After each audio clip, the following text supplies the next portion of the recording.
Thank you all for being here and welcome to our gathering, our convening, and conversation with our guests as we share the space today to talk about community aid versus policing bodies.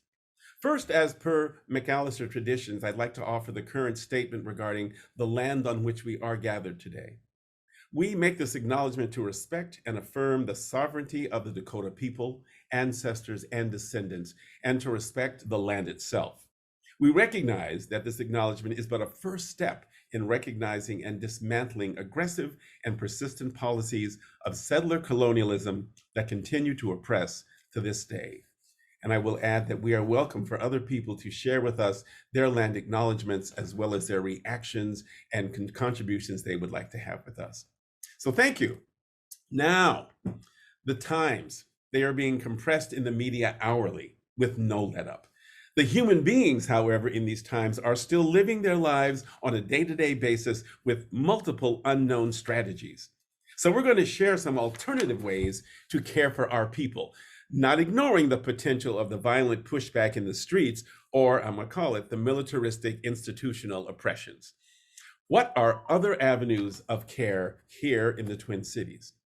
We get to witness the meeting of some unique individual and partners in community aid, thanks to the generous support of the Kofi Annan Institute for Global Citizenship, Dean Donameda, and our amazing support people, Meg Thurston and Jackie Sparrow. Just a bit of housekeeping. If you have any questions that you would like to ask, please see that in the chat list, submit a question. And if you have any tech concerns, please see Tech Help, and then they will be with you. For those needing closed captioning, we're not able to do live captioning, but the button on the bottom of the screen that indicates closed captioning will be in operation. As we said, we're recording this session, so it will be available for those unable to attend. Make sure you're muted for the moment you come on, as we are expecting a number of people during this session to move in and out of this virtual space.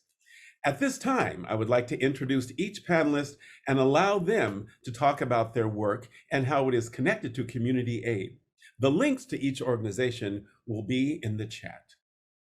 Thank you, Tech. We'll just go to Irreducible Grace Foundation. Thanks so much, Harry. Yeah, I'm Jan Mandell. I have the honor of co-creating Side by Side with the Irreducible Grace facilitation team. Today, they will share how we aid community through arts and healing, and they will also lead a few breathing activities. And with that, I am passing it to Natalia. Thanks, Jan. I just want to say thanks, Harry, for inviting us to do this community event. I'm Natalia Davis, Artistic Director for the Irreducible Grace Foundation.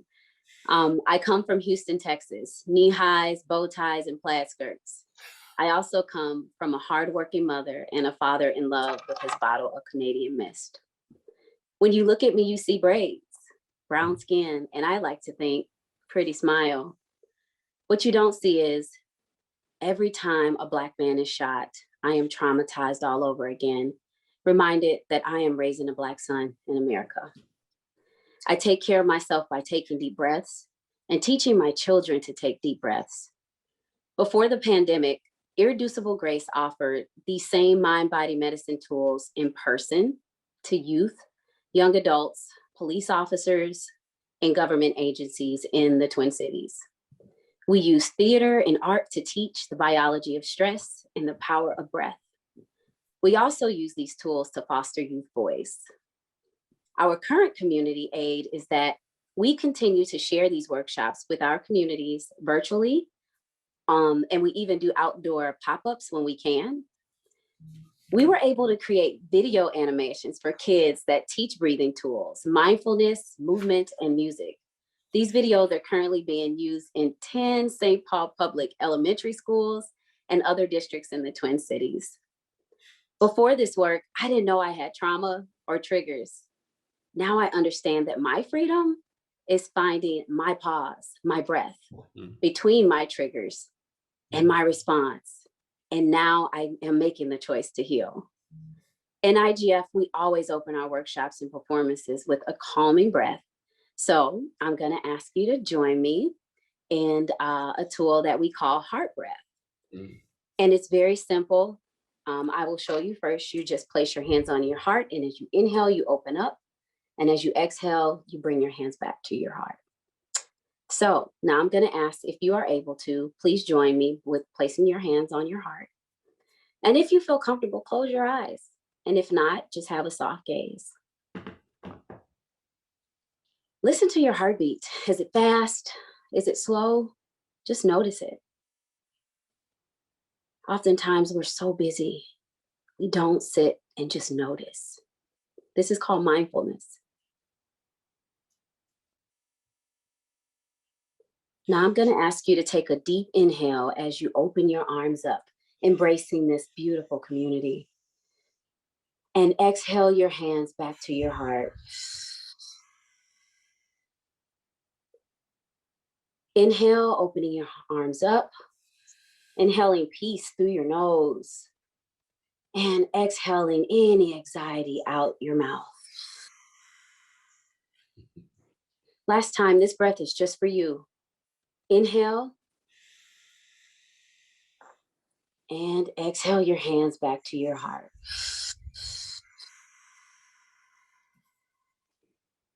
Just take a moment and notice what your body may be feeling.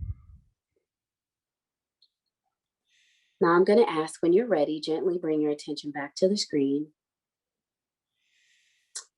Thank you so much. And now I'm going to pass it over to Madi. Thank you, Natalia. I definitely needed that breath. I was getting a little nervous, a little anxious. I'm Mariana Morgan Sawyer, a poet, activist, artist, educator.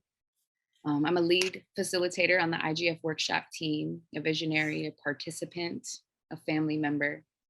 I come from St. Paul Central, Connections, Art Song, Rondo Days, Midway, Black Box, Rise Up. I come from educators and choices. When you look at me, you see black and white and blessings, curly hair and skin that's fair and energy. What you don't see is the moment by moment internal struggle between me and Madi to be enough. As a daughter, a descendant, an artist, an educator, a friend, a woman, a person. You don't see the many times I've said no to my own healing before and in between saying yes. I take care of myself by immersing in communities like IGF that care about me and my well-being, surrounding myself with folks that know me when I rise and when I hide, and who hold me accountable when I want to fight it. I have been in IGF for 7 years, and I stay here because it's a community that I helped build and I helped sustain with a mission of creating safe space and healing opportunities for youth of color. And because our voices have always determined the direction of this organization.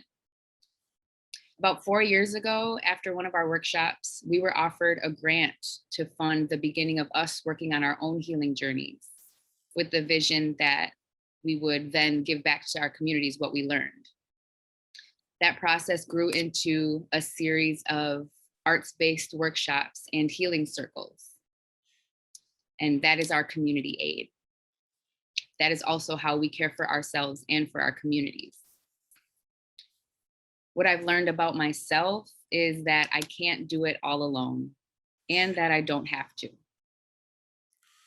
In IGF, we have offered self-care Sundays for the past 7 years, like Natalia said, in person at Camphor Church in St. Paul, and they've always been open to the community. Now that we've shifted to an online platform, we hope to be able to reach even more of our community. And we hope you'll look us up and join us. I believe our website with the calendar of our self-care Sundays that are offered will be in the chat. And maybe we'll be back to in-person time soon. Again, this is our community aid. Now, we build community and we teach tools, but it's more than that. After the murder of George Floyd, IGF partnered with another local community organization called Everybody's In. We had a series of Zoom sessions where young folks asked questions of our community elders, one of which being, how have you gotten through hard times? How do you move from hurt to healing? We engaged in conversations with elders about their journeys, and from those conversations birthed the idea of an intergenerational coloring activity book. We're actually having a virtual public launch celebration of this book on Sunday, March 28th from 3 to 4:30. So this coming Sunday, and we'll have information about that in the chat. Actually have a copy of it here. This is what it looks like. It was an amazing project. We're so proud of it. I don't know if you can see it. Intergenerational coloring activity book. So on that note, I'd like to lead us through one of the tools in this activity book. It's called Praying Hands. And so you start by holding your hands together at your chest here. And just kind of like Natalia walked us through a little bit of mindfulness, just sit there and breathe for just a moment and notice where your body's at. If you're holding any tension anywhere. Just a couple breaths. Yes, I love Shá Cage, just rolling the neck, anything you need to do. Thank you. And then we'll take a deep breath in and bring our arms up above our heads like this. Yep. And then exhale and bring your arms back down to your chest. And then we'll breathe out again, or breathe in again and bring your arms forward toward the camera, toward the community. And exhale your hands back. We're gonna do this 2 more times. Go ahead and inhale, bring your arms up. And you can think to yourself, I am grounded. As you exhale and bring your arms back to your chest. Inhale, bring your arms forward. Think to yourself, I am calm. As you exhale and bring your hands back to your chest. One more time, inhale, bring your arms up. Exhale, bring your hands back to your chest. And for this last inhale, forward, think we are here together. Inhale, hands forward. Exhale, bring your hands back. We are powerful. Boom. Thank you all so much for having us here today. Great. Thank you so much, Irreducible Grace Foundation. Yes, the intergenerational coloring book. I can't wait to get my copy. Next up, we do have from Tru Ruts, as well as quite a number of other organizations that are in the Twin Cities, and also a former McAllister grad, Shá Cage. And welcome, Shá, and tell us who you are and what you're doing. Thank you. Hello, everybody. Thank you so much for having me, Harry. I was going to be silly today and just go, what? What am I here doing? I think I tried to just show up. I've been learning over the years of how to show up. When I think about community aid and mutual aid, when I think about the work that we do at Tru Ruts, community is at the center of it. So that's, if there was a diagram that was drawn, I would imagine that community would be in the middle and all of these branches and roots would grow out from it. The symbol that we use at Tru Ruts is a tree, because our ethos for the work that we build and the programs that we offer is about being rooted in our community, being connected to our ancestry, and acknowledging the motherland that we come from, planting seeds, waiting for them, waiting for the harvest, distributing that harvest in equity, and then also seeding that soil again. So I thank you, Irreducible Grace, for just kind of opening us up. I think what I've learned over these years, I'm in denial that I'm getting older, and then I'm reminded that that's a good thing. Like, let us embrace these years. But every year we learn different things, right? Yes. Right? Okay, now. So I think with Tru Ruts, I think something's intentional. I wanted to be able to have a conversation of you, just kind of look at y'all's Zoom faces and just talk a little bit about some of the light that I feel like we've created over the years.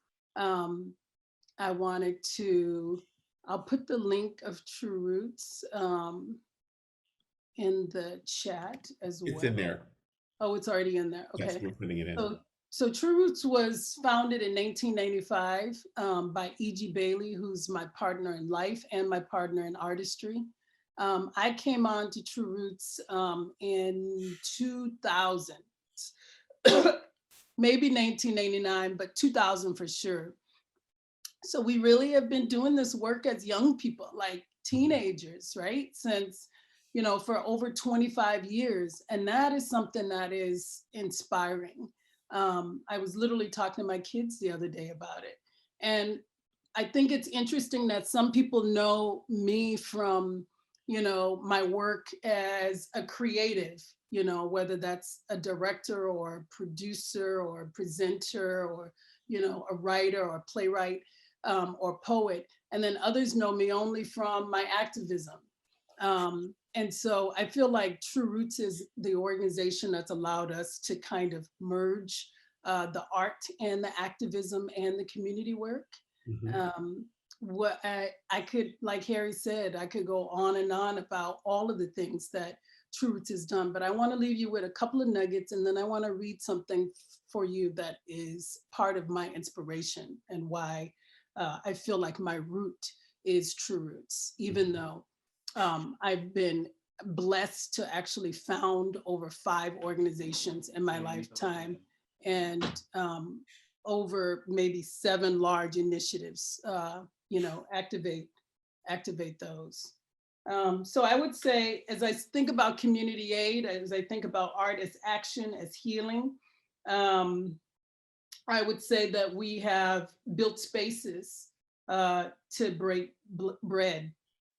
When Lori Carlos was alive, one of the things that we were very happy about was actually holding an ongoing breaking bread. And that was meeting around food and building around food. There were plants, there were elders, it was multi-generational. We have always consulted, even as young folks, and just kind of empowered Black people to know that we have great wisdom.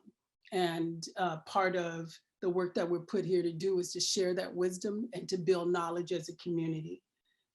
We have used music. We've created a record label years ago and used music in ways to elevate. We have been in over 100 schools across the United States in an effort to bridge the gap. We created publishing opportunities. We created a global alliance in these years. We created elder circles.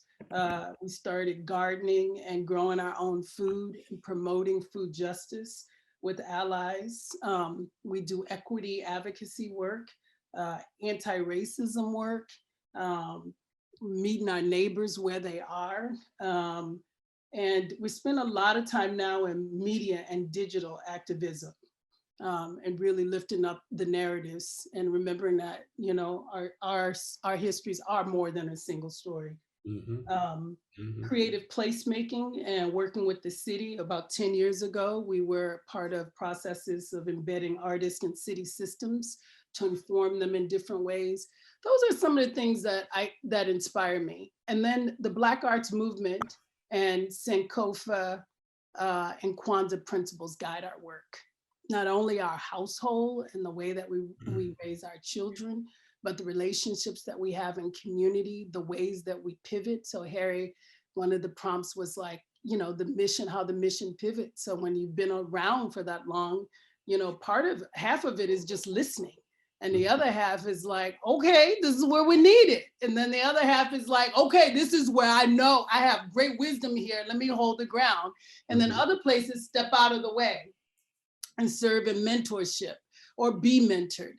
The Black Arts Movement, known as the New Black Consciousness and the New Black Renaissance, began in the 60s and ran through the 70s, and some say spread to the 80s.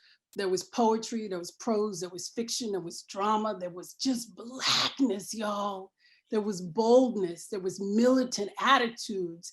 And really folks rising up in great language and articulation around racist practices and ideologies and the change that they wanted to see. Slogans were produced: Black power, Black pride, Black is beautiful. All of those things that we use now in our marches, you know. The young artists of the Black arts movement were fighting for a cultural revolution. Miri Baraka talks about that. He was one of our mentors. Minnesota was one of the last places that he visited. And we were part of the crew that brought him here. Yes. The emergence of the Black Power movement and all of this, you know, it is, we feel like there's a renaissance that's happening now. And so I just wanted to name, I think, again, part of that teaching history, that going back to the roots, always connecting to our ancestry, but calling in sort of what really kind of laid the path for Tru Roots. We always point back to the Black arts movement and the intersectionality of that movement.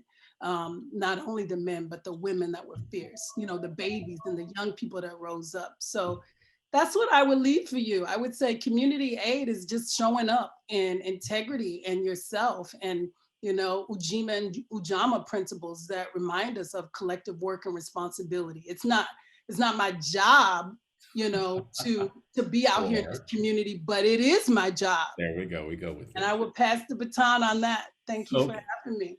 Thank you so much, Shá Cage.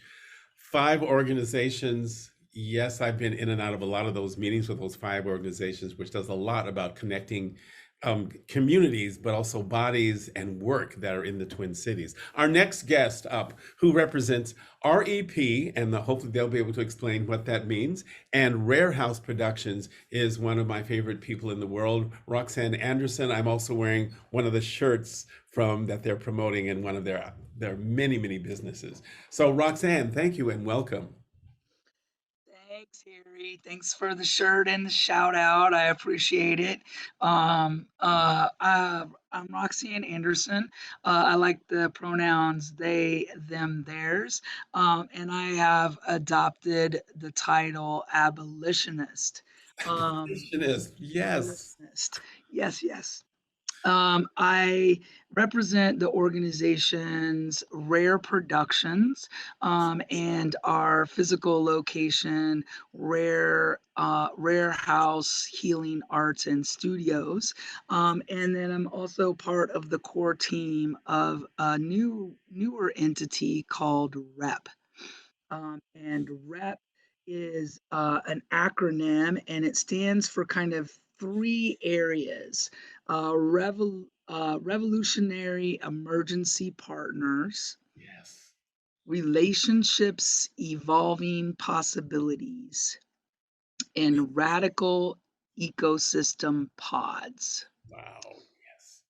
And so REP is let's go back to Rare first. So Rare is an arts and entertainment media production company that is centered around LGBT artists of color, focusing in on trans and gender non-conforming artists and giving them space and visibility whenever we can. Rare was started as a direct pushback to racism and white supremacy. And like many collectives, to answer this ongoing question of how do we create space by us and for us. And so the co-founder of Rare Productions is my dear friend, Rochelle James, who passed early in the year last year. And Rochelle and I had been involved in a couple of projects, but primarily the Women of Color Building Project.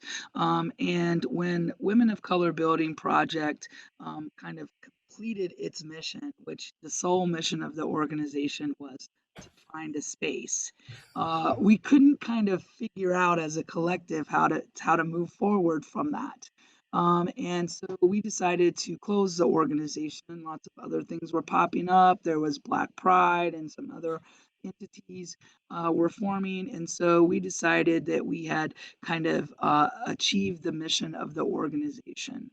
fast forward a couple years later, and Rochelle and I had been asked to create spaces inside of other institutions and organizations. And one of those was Pi Bar, which was a Oh, lesbian trans-based bar that was really white in its concept. And what they discovered very quickly is that brown people didn't feel comfortable there, and they asked Rochelle and I to create 4 nights for them, and we did that as we founded Rare Productions. Rare are our initials. So it's the acronym for our initials. And it also spoke to what we were doing, which was creating space by people of color, for people of color who are queer specifically. And so through that, we created 4 nights at Pi Bar: Soul Night, World Beat Night, Old School Funk Night, and World Beat Night. Of those, the most famous one became, I might have said one of those twice, Azúcar Morena, which was Salsa Latinx night. right. And so Soul Night became the most kind of famous and most, money producing. And that thing went on to be what we now know as Soul Friday. And so Rare does this work to create visibility for BIPOC artists of color, and we do that through signature events and engagement in community, really trying to make sure that queer artists of color get paid. And so we spend a lot of time advocating, looking over contracts, saying no. Their fee is $500. Why are you trying to give them two when you're trying to create a fundraiser that's going to raise you $100,000? What are you doing? This kind of things is what we spend a lot of time doing. And then REP, which is the organization that perhaps speaks mostly to this topic. REP was founded just shortly after the murderous lynching of George Floyd. And so this entity's founded and formed to create a network of folks that's really dedicated to our abolition and to abolitionists showing up in a way that supports other folks, loving them through to their next steps in moments of crisis or urgency, with care and respect and the full dignity and autonomy that people in crisis actually deserve. And we do that by our core values: Black love and liberation, ancestral knowledge, radical consent. Radical consent. Radical consent. Radical consent. That's amazing. Yeah. Well, thank you, Roxanne. Thank you. Abolitionist. Okay. I have Yes. a friend that also wants to be a reparationist. So I think we do need to use this language of liberation in all of the ways that we're working in our communities and how we're using the arts, but also our activism in ways of changing the world. Thank you so much. Coming up next, I feel like I'm on a TV show. Coming up next here on Community Aid versus Policing Bodies is one of our most amazing artists that has come through from Central High. I shouldn't like give it up, but Central High, and has created a lovely, yeah, Madi, Central High, Jan Mandell, these connections, intersections, but also a resident of St. Paul, Tish Jones. You, Harry Waters Jr., for that lovely introduction. 651 forever. Yes. Yo, you know what I really wanted to do? I really wanted us to start this cacophony of radical consent, like whisper, you know what I mean? Like a lovely improvisation. Ooh, I love it. I love it, I was Tish. so thirsty for that, but I'm like, damn, let me follow the rules real quick and not interrupting other people's things, whatever. But I want to just triple click the radical consent piece. I think Radical consent, yes. yo, I'm down. That's beautiful. So anyway, I am.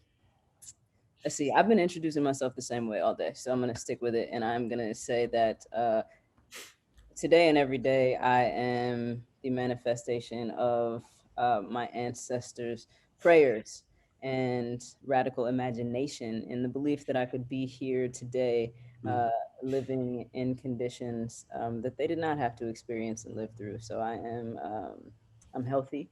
I don't have to eat table scraps.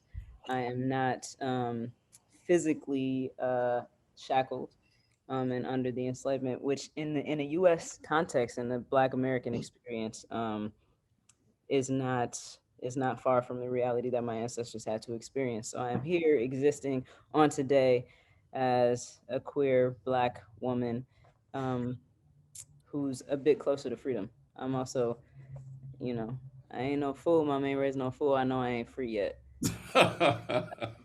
Moving on, yes. I'm also a poet, cultural producer, cultural organizer, narrative strategist, founder and executive director of TruArt Speaks. TruArt Speaks is an arts and culture organization based here in St. Paul, Minnesota. Again, 651 forever. Love it. Forever. Forever. Hey, I'm a student of hip hop. So there's that. Our organization, our mission is to cultivate literacy, leadership, and social justice through the study and application of spoken word and hip hop culture. Yeah, and I believe I'm supposed to talk about community aid versus policing.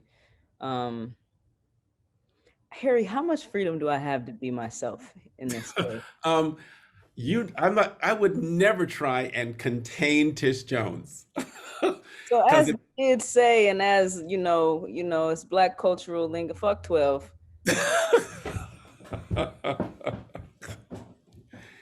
Go ahead with it.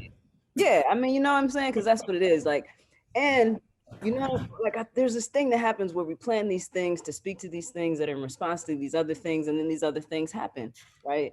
So I wrote a poem. I was so devastated when Ahmaud Arbery was killed. Devastated. I couldn't believe that these folks premeditated that murder, planned to trap him, shot him down as he was running. They planned to trap him and chased him down and killed him while he was running, jogging, right? And I saw that and I was like, bruh,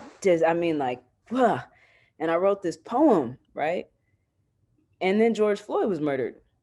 And I was like, I was pissed. It wasn't even like I was like, it went from devastation to being just utterly like pissed, right? And today, so we're having this conversation about community aid versus policing, but in the last 48 hours in the city of St. Paul, a sheriff had did a chokehold, choked out a young person, a minor in the city of St. Paul. So at 1 o'clock today, there was an action to advocate for a minor who was choked out by a sheriff in the city of St. Paul. So as we're like doing this thing to respond to that thing and talk about the ways we're doing this other work, I'm also coming into this space like, yo, look at the system and the ways in which the system believes that it has permission to do whatever it wants to do to Black people and our bodies specifically, right? There's a way in which if our bodies are not working for you or complicit in the ways in which you want our bodies to show up in space, you then play with our bodies, mutilate our bodies, attack our bodies, target our bodies, and try to control our bodies. And when you cannot, you are so violent, so dismissive, so rude. Yeah, I mean, like there's this thing. So anyway, so the answer and the conversation for me is community aid, fuck 12. I hear you. I shall pass the baton. Okay. You know what I mean? That's what I got. Thank you so much. Never try and like tell Tish Jones not to be fully themselves, because I feel that's antithetical to the relationship that we've created over all these years. And with that, I'd like to also introduce our final guest, who works with Confluence Studios. And I fortunately have been able to connect with them here in the Twin Cities as the work that they're doing within the community that literally is right outside my door, 9 floors down on the corner of Chicago and Lake. It's just one of the sites that they currently have. Don't get me started, Duaba. Let it go, brother. Let it go. But I'd like to meet Duaba Unenra. Thank you so much. Please go ahead, my friend. Yeah, let's tell the truth on that. But I want to I'll add on to the land acknowledgement that as a descendant of people who were enslaved in this particular region of the world, that my ancestors' blood is in this soil, and that it was made possible to open up this territory, to colonize it and steal it from the Dakota people and the Anishinaabe people who sought refuge here, from settler colonists or invader colonists on the Atlantic coast in this territory, through our resistance to enslavement and also through our coercion, which made us complicit with capitalism. And so on that basis, I'm in solidarity with the Dakota and Anishinaabe nations and all other indigenous people and oppressed people who seek refuge in this land against this plantation state that we facing. My name is Duaba Unenra. I use he, they pronouns. I'm originally from New Orleans, Louisiana, but I came up to Minneapolis because I wanted to see where the river started at. Found a lot of kindred spirits and extended family, and wound up staying here. Been here for the last 7 or 8 years. So this is home for me now. Still on the Mississippi River, just in a different part. I also just want to be honest, we all know each other, y'all. We all basically came out of the same seedbed of Black radical thought and arts and community work. And so I'm just making that apparent so that everybody who is on this call knows that this is how you do community aid work. You find like-minded folks, and then you engage in conspiracies to subvert the plantation so that we can get stuff out to the hood. And if anybody is not engaged in that practice yet, you need to find your co-conspirators and get busy. I'm not going to ask you to, throw your hands up and blow your cover, but we need people out here to do that work.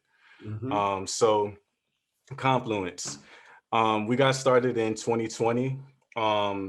Actually not in relation to the murder of George Floyd by the 3rd Precinct of the Minneapolis Police Department, but in part because of COVID, because we wanted to take stewardship or open up space where the Roberts Art Building used to be on the corner of Chicago and Lake. It burnt down in a fire.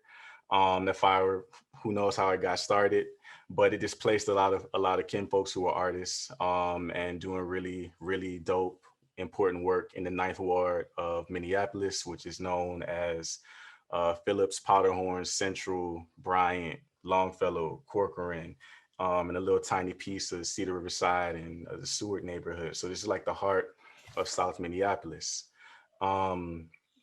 And we entered initially into a partnership with the Graves Foundation, which has since demised because of the nonprofit industrial complex and people being invested in white anti-Black racism. We lost access to that lot. But while we were there, appropriate both to the fact that we're in the middle of a global pandemic and in the middle of a global uprising against systems of incarceration and police violence. We had an open air space, a giant open lot on one of the most important intersections in the city, where literally almost all 4 corners of that intersection got hit and opened up by young people's energy during the uprising. To have it be a space for artists and our neighbors to come and gather and figure out how do we want to live together in a new way. And so what Confluence is about is creating infrastructure for mass participation and governance of a city. We're very much informed by this movement called municipalism, which took place in Spain, Barcelona, where people in different neighborhoods, Barcelona and Madrid, but mostly Madrid, rose up against like the city government and took the city back over and devolved power from city governance to run it at the level of a neighborhood. And what that has allowed them to do is fight off predation on poor and working folks by real estate developers and businesses that are extracting everybody's labor and not redistributing the wealth that we make. So what we noticed is that, despite having almost 1,000 acres of space open on Lake Street and across the city as a direct result of young people saying fuck 12 and opening up space that was being pimped out. The city was not engaging, particularly was not engaging communities of oppressed folks, Black and brown folks, indigenous folks, queer folks, trans folks, in the process of governance or planning or policy about what we wanted the city's reconstruction process to be. And what that meant was the little breadcrumb of money that actually came back into the city, thanks to the Trump administration, or no thanks to the Trump administration, I should say, was going to wind up in white people's hands and pocketbooks. And so what we're setting out to do, and we would invite anybody who wants to partner with us or collaborate with us on this, is we got somebody to donate a shipping container to us, and we are turning that shipping container into a mobile media station where you can make books, zines, record podcasts. It can also be used as a site for social forums where we can talk at a neighborhood level about what we actually want the city to be, and where we can broadcast out what we want the city to be.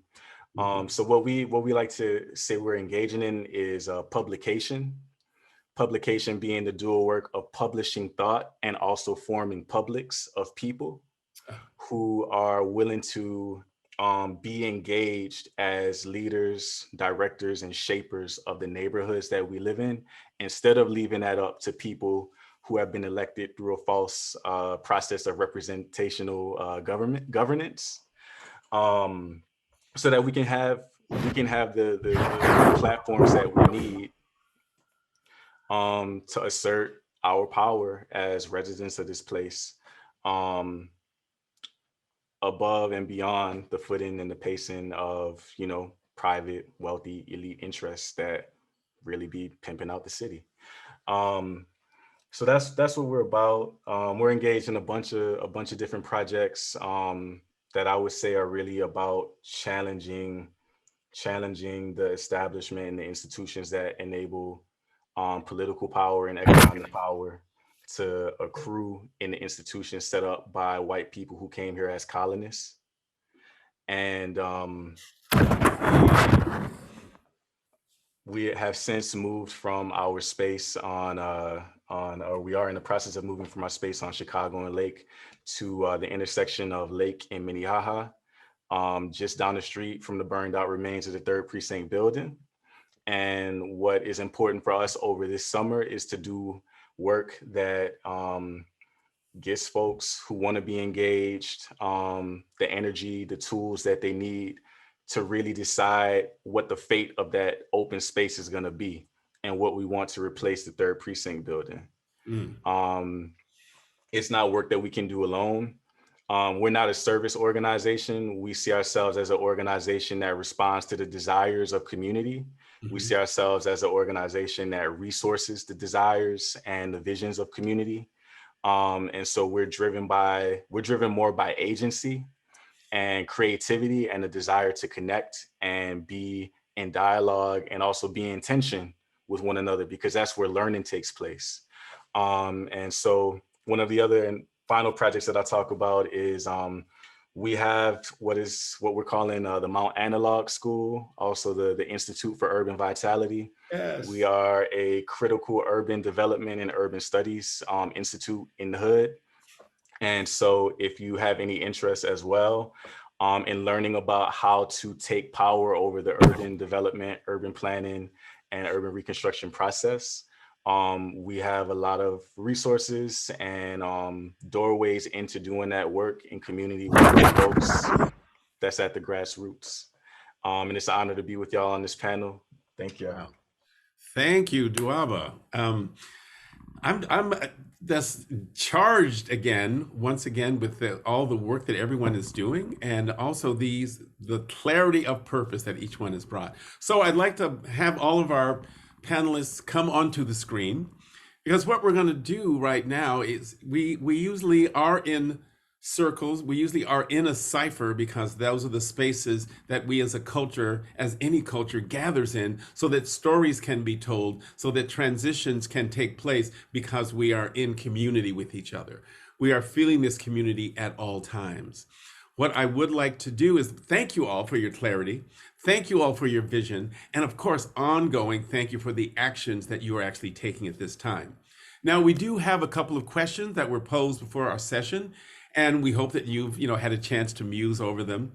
And the first has to do with your organization or your own work, and how has it evolved in these pandemic times to address like the present tensions, or what does it mean to offer support or care to the spaces where you have worked doing these transitions? We know that there's about to be a trial. We know that there's going to be, thank you, Tish, for like rocking our worlds with like, there's not a pause in what is happening with policing our bodies, but there's also not a pause in what we are doing to take care of our communities. So with that first question, you are all invited to unmute yourselves and to speak to what comes up for you. I don't want to like call on people, but I'm a professor, so I'm famous for like going, okay, so Shá, you want to start? I just, to be honest, when I'm in spaces like this, I am learning from my elders and my past mentors to just actually absorb more than, take up the time. So that's where my spirit is right now. And I really love hearing what I feel like I get a lot of airtime in other spaces. But I will say this is the work that we're doing is in deep collaboration with others that are interested in just showing up for community, and particularly holding Black folks like in healing and in community, and realizing that that's not a didactic thing, that it can mean a lot of different things in a lot of different ways. And it's also not just during the trial. You know what I mean? Like, we need to be held. I'm still, a lot of us are still mourning folks that we have been losing, So that's where I would just lift up sort of healing spaces. We were at the George Floyd Square a couple weeks ago. I had been there all day, and it was just a wonderful experience. So my spirit moved me to go home and get my children. And I was like, come on, y'all, we're gonna go back. We're just gonna be hanging out, and there's some new things. I want you guys to see the books. There's like a library. And literally when we pulled into the square is when the gunshot started, and, when we got home, later that day, we found out that the brother lost his life. It was really traumatizing. And so it just brought up a lot of questions for me. I mean, it was so traumatizing. I can't even explain to you. And then like, just the kids trying to understand like what just happened. Because we was like trying to go and just be in the space, and it brought up a lot of questions around safety, around also continuing to show up, so that's where my spirit is right now, is how can we not just show up alone, but like what y'all doing over there, and how y'all, how we doing, and like, how can we hold space?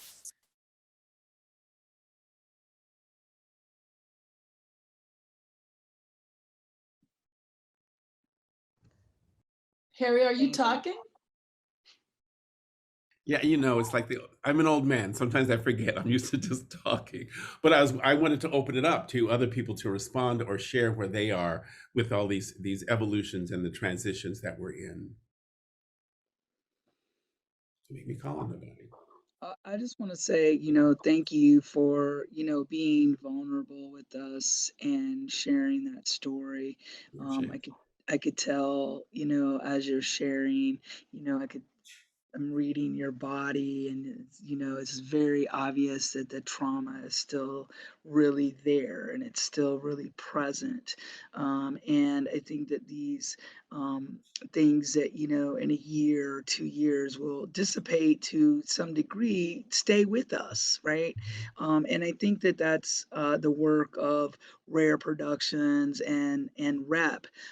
So folks have an outlet, folks have a way to come together and to support each other and to hold each other. We decided to, I decided to rename our space at Rare as Arts and Healing Studio because, that was something that was always really important to Rochelle. She spent the entirety of the time that I knew her, 20 some years, in school, learning the techniques of healing through sound and through art and through vibration. And wove those into the practice of rare to the point where, you know, we really took care of who even came on our stage. You know, there was one point where one group came on the stage and when the music started, Rochelle was like, no. And no, because the vibration was not right. The tone was not right. And she didn't want that going out to our people.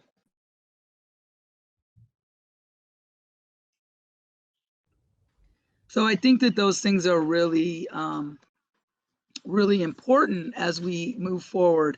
You know, Rare will house organizations and groups that are doing work for our community healing, like REP, like Cocoa Butter Futures, like, you know, other collectives that, you know, want to be in that space to grow together, to hold together. And we want to engage with Million Artists Movement and TruArt Speaks and, you know, Tru Ruts and, you know, Catalyst and, you know, Black Table Arts and Obsidian Arts, because we know that together we are a lot stronger and that art is at the forefront of every social movement. And that we know from our ancestors, we already know we have the DNA, we have the cellular knowledge to take care of ourselves in profound and provocative ways. Yeah, thank you. Thank you. Ashe. Yeah, yo, to just be in conversation. I think that being in conversation with one another, being in community, and like all of the ways in which we can connect. So one of the things that we did and are doing is this initiative called the Village Project, and it was specifically in response to the needs of Black folks right, you know, after George Floyd was murdered and the subsequent uprisings, as people are referring to them, right? But also, we were in the middle of a pandemic. So Black folks were already under-resourced and mega traumatized and trying to figure out what survival was going to look like. And then George Floyd was murdered, and, you know, the state went into some COINTELPRO stuff, parading military through the streets, cutting off transportation to different places, you know, and then with different things being burnt down and closed and et cetera, like we needed some things. And what ended up, I'm gonna just keep it a buck, in my opinion, like the total care for Black people was kind of muddled as we started to thinking about the Twin Cities as a geographic location, or thinking about BIPOC folks and like what was happening for Black people as a result of watching that modern day lynching, as a result of one of our brothers being killed, was getting hit in the background because we needed to think about ourselves geographically, and we needed to think about being a letter in the acronym soup, rather than thinking about like how this was really, really getting at us in a very specific way. So the Village Project was a resource fair for Black youth and families. And one of the things we did was raise a bunch of money to pay every single vendor that was Black, who was a part of those two things, to make sure that we had Black security so that it remained a Black event where our Black bodies were safe. So to keep non-Black folks out of the space, consuming the resources that were specifically designated for Black people, right? And then just resource Black folks in a way, you know, trying to be as mindful as possible of a holistic approach in doing that. So there were arts and culture engagement pieces as a part of that. We did collaborate with the Million Artist Movement. They were a part of that. Some of the Black therapists and wellness folks were a part of that. Monkwe and Dosi, Buddha juice blend. So we're thinking about nourishment and nutrition. We're thinking about mental health and wellness. So we subsidize access to family therapists for from young childhood age, you know, pre-K to adulthood. If you needed therapy, counseling, etc., there were resources on site. You could sign up and you didn't have to pay for your first intake, to destigmatize Black folks going to therapy and seeking help, and creating space to talk about the impact of what we had all been experiencing in this place as Black people for Black people. There was body work available, there was art making available, there were thousands of dollars worth of books that were just spread out and free for people to grab. So things that we're thinking about are, how do we continue to expand that collaboration? We are definitely doing it again, June 26th. June 26th. Definitely, it's gonna happen. So on the phone with different folks, different partners today about what are we donating, how, who's coming to the table, who we want to call to invite, and how do we make this thing even more rich. So it's definitely happening again. It happened. There was one event in St. Paul, one event in Minneapolis. It'll happen the same way. One event in St. Paul, June 26th, one event in Minneapolis in August, during Black August, and incorporating all of the knowledge behind Black August. So I say all of this to say, like, the Village Project for me and how we're thinking about this work is like, we want to create the village so that we can resource ourselves, because we understand the way that even systemically, even in moments of outright explicit attacks on our people, we still are not the center of the conversation. It's really hard for us to center Black folks when we're talking about the plight and the experiences of Black folks in America in a US context. So how do we do that for ourselves? And what is the village model we can use? And the way we telephone one another, like, hey, where you at? Grab your mom and then we coming to do the, you know what I mean? Whatever. So I just want to, double click on that we really are all we got. And the ways that we're calling so many folks into this space and all the greatness that they have done, and the ways in which we have learned from one another and continue to be in collaboration, I think, are the ways that we're going to continue to do this work. That is community aid. That is community aid, working on that. Anyone else? Before I hit the next question, Duaba? I'd like to say something. Oh, yes, go. Yeah, I think part of the answer for me is, in IGF, we do a lot of storytelling and sharing tools, right? And so I think that's a big part of what our support and action looks like. And then me personally, my context, I don't know if you saw my nephew, like right on cue when this question was answered, popped up, is kids. So, I have a lot of little people around me in my life and in my family, but also I work at an elementary school in Falcon Heights. So a lot of what it looks like for me is engaging with these young people through storytelling and through different kinds of tools of regulating themselves, so that this type of healing can happen in these contexts and in this kind of more safer way, I would say, with people in community, or like with people that you trust, and that know that have your best interest at hand, so that, and I think Natalia named this a little bit earlier, so that when these moments happen for young people who haven't necessarily been traumatized in the way that they can remember, they can handle them in different situations, or in different ways, if that makes any sense. Yes. Always, all the things. Anyone else like to share? So much. I'll share on the second question, Baba. Well, what was the second question then? Because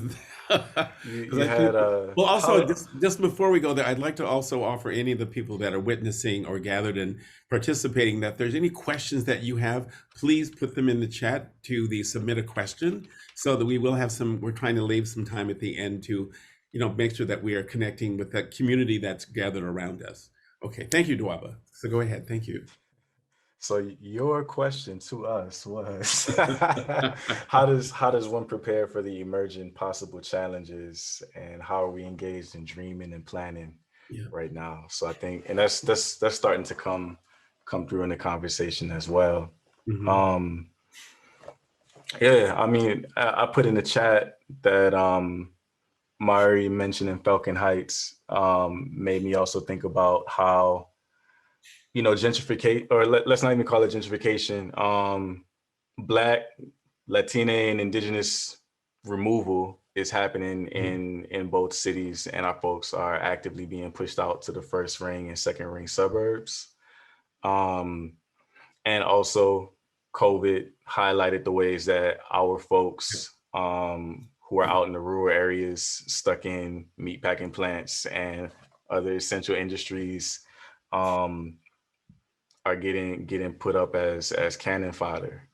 And so it makes me think of the importance of connecting with those folks that's out there in the first ring in the rural areas over this summer too. Maybe that's something that we dream into and plan around.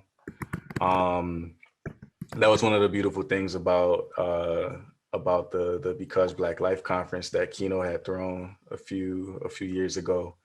And so I'm wondering if there's space to amplify efforts like that. I will also say I have the like sneaking suspicion that most of the folks on this call are probably like administrators at McAllister and less so students. And so I just want to few students. say to y'all, there's a few students, but you know what I'm saying. I know what you mean. Yo, help us smuggle y'all students out of the university, because if you don't, we're training students inside of the university system to basically be weaponized against the communities that they're coming from.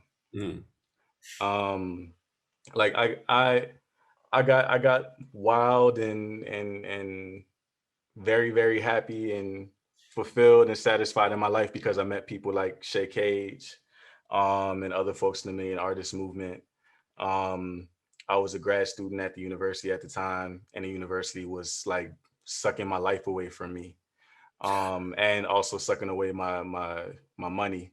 And I wound up learning more through being an apprentice to folks like Shá, and connecting with folks like Rox than I really was learning from my classes, because I was directly engaged in work to survive oppression with folks in this city that I had come to as a transplant, and basically was getting propped up to get in line ahead of folks who grew up here. And so, a lot of us are probably also transplants working in the nonprofit industrial complex in the university system. And so we also, I think, should make good on the commitment and the obligation to ensure that resources get to folks who are from here, because the system is stacked against people who were born and raised here trying to change the system of power. And so if you didn't know that already, now you know, you've been put on notice. Please do your work. Duaba, that's why I leave that. Tish is like, better, Duaba.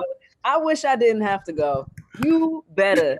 Every time, every time, man. Every time. Yeah, I mean, yo, that's the radical bravery and honesty that I'm checking for every time, man. You know what I mean? Just keeping it a buck entirely. So anyway, much respect to you all. I'm gonna formally peace y'all out.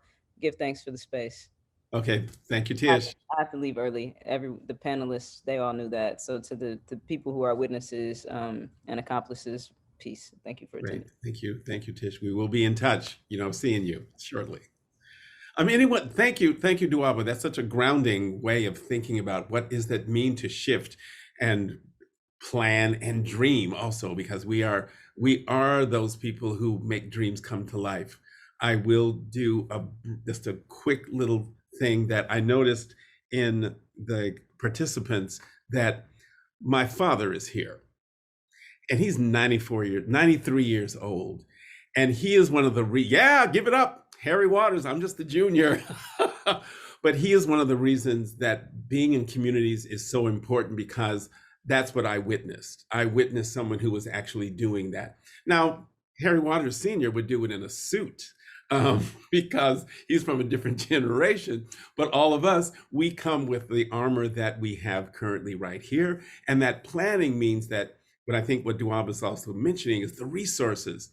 The universities, the colleges have resources that are so misguided because they are keeping those change makers in a path that's going to go down the routes that those educators have learned. And what you all have really bringing is, when we're doing real care, we have to change, we have to shift that focus. That's how I look at my opportunities, being in community with all of you here in this space, that I get to reframe how I'm even approaching the work that I want to do in communities. So anyone else there before we're just looking to see if there was any other questions or responses from you all. Well, Harry, you mentioned the school, and I think the other thing that, sometimes goes along with schools and the pillars, like the pillars of white supremacy that runs through them, is that many of them are land grant based, right? Which is essentially saying that, owning the theft that happened, right? And so I think that, when we look at institutions like colleges and universities, we also have to look at the very ground that they're founded on and how they got that land. And I think that, Macalester, the University of Minnesota, St. Thomas, these are all institutions that are millions and millions and millions of dollars running through them, with the foundation of land theft. Yeah. That's a great topic to even just have as one evening that we could spend in person, maybe in the park out loud with microphones, so that we can be together, because as we've noticed, our bodies are relational. Like you said, Rox, when you noticed Shay's body, when telling that story, is how do we then attack and tear apart these ideas about what really that land theft means? But then what does it mean that we are doing? What's the action that we really need to take, or that we could take? I'm always struck by the knowledge, the wisdom that's in these circles, and I'm really willing to hear new thoughts. I guess for me, I'm really inspired by, every time I'm on a call with Rox, I feel like you always say something like, yeah, we're organizing around this thing, but like, let's all get together and just kind of chat and hang.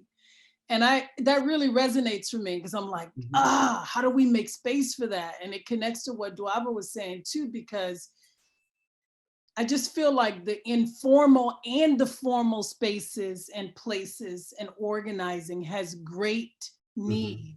And we have to remember that, right? Like Grace Lee Boggs, right? And the gardens and et cetera. That's how a lot of those young kids, learn. And now they run in cities across America. So just remembering, I just think in our deep activism and exhaustion, just remembering like the whole, organize in different ways that don't always feel like it's a formalized space, because those are just as important, and if not more important. Thank you for bringing that. Thank you for bringing that. And I'll add to that, Rox, if and anyone else, if there's any event that IGF can be a part of to just come and help to settle bodies with tools, and we have funds that we can, pay our young people to come and pop up at some of these events. I want to put that out there. And I'll just say, what inspires me are the young people. This work for me, I started out as an ally to the young people, and then I realized I need this too. And especially, this is what has kept me going in this time of great change, right? And my children, I have a 8 and a 10-year-old.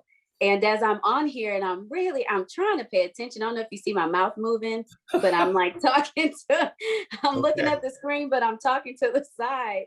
But, for me, my children, when I understood what happens to the body during this stuff, when George Floyd was killed, and even COVID, and folks are dying around us, you start to notice what is happening in your body, and it's in those little bitty bodies too. And my son, once I taught him that his amygdala is taking over and all these things, and he could feel it, he started to do the work. Mommy, I think I need a breath. Mommy, I think. And I said, we got to get out here. We got to get in these schools. We got to get in our communities. And we have to start helping these brown bodies metabolize this stress and trauma so that they can be successful, And so that's what inspires me. It started with my children. And that's kind of how the IGF Kids division started. I went to the executive director and I was like, I want to work. I got to get to the kids. We got to get this to the kids. And when I tell you, they take it and they implement it. And again, it takes work and consistency, but it's good. So thanks for listening. That's that care, how that care can work in so many unexpected ways, but then it gets passed on. I also would like to just acknowledge that one of the things that I've been gifted with being here in the Twin Cities in a particular way are the elders as well.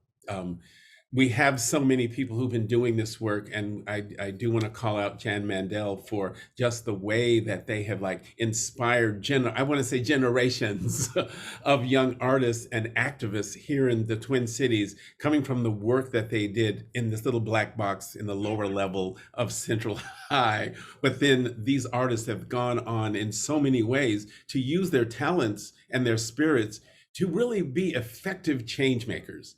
Not just I'm just going to be a teacher. It's like, how are you actually affecting and being a part of the landscapes that you're on? Okay, I've been told by my leaders that it's almost 6 o'clock. I just want to say that this has been the beginning of what we hope will be many more. I want to thank you for this initial process of connection and conversation. And we are aware that witnessing so much work, as well as a huge number of activist engaged events that they've been sharing in the chat, that there also is one this Saturday at George Floyd Square from like 12 to 6. So please, if you have that opportunity to come to Minneapolis, to that area, find your way there, come and be a part of the celebrations. And even there's going to be some door knocking that's going to be going on. Now, I encourage our audiences here to find a way to be in a community, any community, your community, as a caretaker, not a space taker. It's time for a shift now so that we can thrive in this culture of change makers. We hope that we can continue to check in with these members of our community when they share a whole season with you, our audiences, and you, our citizens. It's time, and we're here to make a change. We're facing it. And we'd like to thank once again the Kofi Annan Institute for Global Citizenship, Donna Maeda, Meg Thorson, Jackie Sparrow, and all of these particular spirits that made this happen. But most of all, to you as these panelists, the time that we have just begun. We know each other in different spaces, but having us together in this little meeting is just a beginning. We hope we're going to do it some more. We're going to put it out there that why not? We're in Zoom for a while, so let us have updates on what we're doing and what we're planning in these coming days, these coming weeks, these coming months. It's going to be a new change, and we are the ones doing it. Thank you all for your wonderful just energies and life that you've given me. And with that, I'm going to do a little bit of play out and hope that you can enjoy all of us being in the world. Thank you all. Dance a little bit, little neo soul. That's all I want to let you all know. Goodbye, Marty, Duaba, Roxanne. We'll see you soon. Natalia, thank you. Jan, your presence here is always so appreciated.